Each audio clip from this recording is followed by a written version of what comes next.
Hi viewers, இன்றைக்கி நம்ம சேனலில் குழம்பு சீரீஸ் தான் பார்க்க போகிறோம். ரொம்ப சுவையாக இருக்கக்கூடிய வெண்டைக்காய் காரக்குழம்பு தான் எப்படி செய்கிறதுன்னு பார்க்கலாம். இந்த ரெசிபி வெறும் 20 நிமிஷத்தில் ரெடி ஆகிடும். கண்டிப்பாக ஒரு வாட்டி ட்ரை பண்ணி பாருங்கள். இப்போ வாங்க வெண்டைக்காய் காரக்குழம்பு எப்படி செய்கிறதுன்னு பார்க்கலாம். முதல்ல ஒரு கடாயில் 30 ml போல் எண்ணெய் சேர்த்துக்கிட்டு கூடவே நல்லா பெரிய சைஸில் வெண்டைக்காய் கட் பண்ணிக்கிட்டு அதையும் சேர்த்துக்கிட்டு நல்லா வதக்கிக்கணும். 5 நிமிஷம் போல் ஆகும் வெண்டைக்காய் நல்லா வதங்கிறதுக்கு.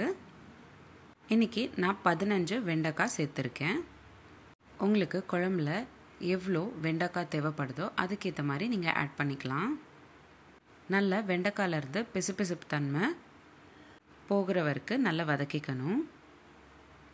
இப்போ பார்த்திங்கன்னா வெண்டைக்காய் நல்லா வதங்கியாச்சு. வதங்கினா வெண்டைக்காயெல்லாம் ஒரு பிளேட்க்கு மாற்றிக்கோங்க.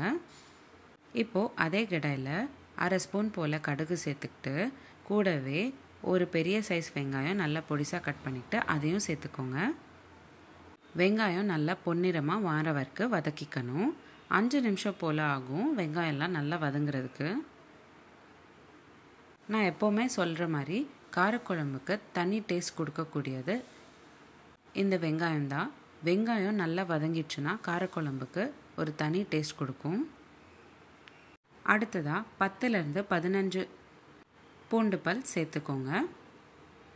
அடுத்ததாக 2 பெரிய சைஸ் தக்காளி நல்லா பொடிசாக கட் பண்ணிவிட்டு அதையும் சேர்த்துக்கோங்க. வெங்காயம் தக்காளி நல்லா வதங்கிட்டு எண்ணெய் பிரிஞ்சு வர வரைக்கும் வதக்கிக்கணும். 5 நிமிஷம் போல் ஆகும் தக்காளியெல்லாம் நல்லா வதங்கிறதுக்கு. அடுத்ததாக இந்த குழம்புக்கு தேவையான சாம்பார் தூள் சேர்த்துக்க போகிறோம். நான் இன்றைக்கி 15 கிராம் போல் சாம்பார் தூள் சேர்த்துக்கிட்டேன். அதாவது 3 ஸ்பூன் அளவுக்கு சாம்பார் தூள் சேர்த்துக்கிட்டேன். உங்களுக்கு காரக்குழம்பு எவ்வளோ காரமாக தேவைப்படுதோ அதுக்கேற்ற மாதிரி தான் சாம்பார் தூள் சேர்த்துக்கணும். அடுத்ததாக 1 ஸ்பூன் அளவுக்கு உப்பு சேர்த்துக்கிட்டேன். நல்லா ஒரு வாட்டி கலந்து விட்டுக்கோங்க. அடுத்ததாக நம்ம ஃப்ரை பண்ணி வச்சுருக்கிற வெண்டைக்காவை சேர்த்துக்கணும். நல்லா ஒரு வாட்டி கலந்து விட்டுக்கிட்டு இந்த காரக்குழம்புக்கு தேவையான தண்ணியை சேர்த்துக்கணும். நான் இன்றைக்கி 500 ml போல் தண்ணியை சேர்த்துக்கிட்டேன். உங்களுக்கு குழம்பு எந்த கன்சிஸ்டன்சியில் தேவைப்படுதோ அதுக்கேற்ற மாதிரி தான் நீங்கள் தண்ணியை ஆட் பண்ணிக்கணும். நல்ல ஒரு கொதி வர வரைக்கும் கொதிக்க விடணும். 2 நிமிஷம் போல் ஆகும் ஒரு கொதி வர வரைக்கும். லாஸ்ட்டில் 1/4 ஸ்பூன் அளவுக்கு பெருங்காயத்தூளும் 1/4 ஸ்பூன் அளவுக்கு வெல்லமும் சேர்த்துக்கோங்க. நல்ல ஒரு வாட்டி கலந்து விட்டுட்டு ஒரு கொதி வர வரைக்கும் வெயிட் பண்ணுங்கள். அவ்வளோதான், ரொம்ப சுவையாக இருக்கக்கூடிய இந்த வெண்டைக்காய் காரக்குழம்பு ரெடி ஆயிடுச்சு. உங்களுக்கு இந்த வீடியோ பிடிச்சிருந்தா லைக் பண்ணுங்கள், ஷேர் பண்ணுங்கள். இதே மாதிரி டெய்லி ஒரு ரெசிபி பார்க்குறதுக்கு என்னோடய சேனல் சப்ஸ்கிரைப் பண்ணிக்கோங்க. இந்த ரெசிபி எப்படி இருந்ததுன்னு எனக்கு கமெண்ட் பாக்ஸில் கமெண்ட் பண்ணுங்கள். நீங்களும் இந்த ரெசிபி ட்ரை பண்ணிங்கன்னா எப்படி இருந்துச்சுன்னு எனக்கு கமெண்ட் பாக்ஸில் கமெண்ட் பண்ணுங்கள்.